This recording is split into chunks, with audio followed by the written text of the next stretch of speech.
જર્જરિત આવાસમાં રહેતા અનેક પરિવારો 20 થી વધુ દિવસથી રીડેવલપમેન્ટની માંગ સાથે ધરણા પર બેઠા છે। આ લોકો છે ભાવનગરના મહુવામાં સ્લમ આવાસના પરિવારો, જે 58 વર્ષ જૂના જર્જરિત મકાનોમાં રહે છે। તેમની એક જ માંગ છે કે કોઈ દુર્ઘટના થાય તે પહેલા રીડેવલપમેન્ટ થાય। જો કે અનેક રજૂઆતો છતાં માંગ નહીં સંતોષાતા સ્થાનિકોએ રેલી યોજીને નગરપાલિકા ખાતે રામધૂન બોલાવી હતી। સ્થાનિકોનું કહેવું છે કે અગાઉ ઉપવાસ આંદોલન પણ કર્યું હતું, જો કે રાજકીય આગેવાનોની સમજાવટથી આશ્વાસન અપાયું હતું। જો કે છતાં આ સમસ્યાનો કોઈ ઉકેલ નહીં આવતા 20 ડિસેમ્બરથી ફરીવાર ચૂંટણીનો બહિષ્કાર કરવા સુધીની તૈયારી સાથે ઉપવાસ આંદોલન શરૂ કરવામાં આવ્યું છે।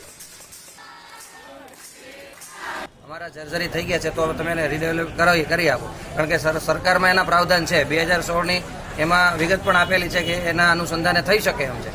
તો આ લોકો ધ્યાન નથી આપતા। અમે ગાંધીનગર પણ ગયા, ભાવનગર ગયા, તો એ લોકો એવું કહે છે કે તમારા નગરપાલિકામાંથી અમને મંજૂરી મળે એટલે અમે અહીંથી તૈયાર જ છીએ, અમને કોઈ વાંધો નથી। તો નગરપાલિકા આગળ જવા માટે નથી ચાલતું। એને અમારે વાંધો શું છે, અમારા ગરીબો હારે પ્રશ્ન શું છે કે આ લોકો ધ્યાન નથી આપતા। અને જ્યારે રેલી કાઢીને અહીંયા આવીએ ત્યારે કોઈ હાજર હોતું નથી। નગરપાલિકામાં ત્રીજી રેલી છે, અહીંયા કોઈ હોતું ચીફ ઓફિસર કે કોઈ હોતું જ નથી। અમને બાના બને અમે અમારી ભૂખ હડતાલ ઉપર છીએ, અત્યારે આટલા દિવસથી અમારો ધંધો બંધ કરીને બેસીએ છીએ, કોઈ ધ્યાન દેવા આવતું નથી।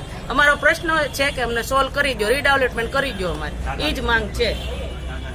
અમારા દાદા જે અત્યારે છે ઉંમર લાયક, એ 23 દિવસ ઉપવાસ ઉપર બેઠા છે, અત્યારે જો ને 108 બોલાવી એમાં લઈ ગયા તો પણ કોઈ ધ્યાન દેતું નથી। એટલે અમને જવાબ દો, તમારે ધ્યાન દેવાનું છે કે નથી દેવાનું એમ।